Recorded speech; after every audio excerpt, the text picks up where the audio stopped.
Ilang lokal na pamahalaan na nagpapatupad na ng kanya-kanyang fuel saving measures sa gitna ng nakaambang pagtaas pa ng presyo ng petrolyo dahil sa nagpapatuloy na sigalot sa Middle East.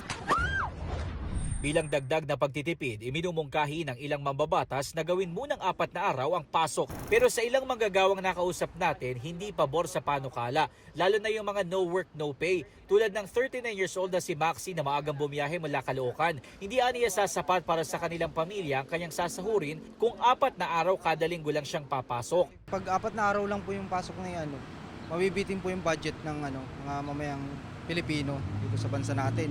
Ganyan din ang reaksyon ni Jose na isang security guard. Hindi ako papayag. Bakit po? Kasi mawawalan kami ng kita eh. 10 oras kada araw. 10 oras kada araw.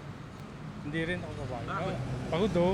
Ang call center agent naman na tulad ni Arlene, mas pabor kung ang ipatutupad daw ay work from home scheme sa halip na 4-day work week.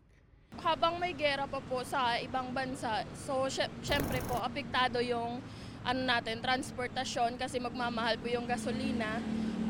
Mas okay po sa amin as a call center agent po yung work from home po na setup. Una nang sinabi ng Malacanang na maaaring pag-aralan ng Pangulo ang mungkahing 4-day work week.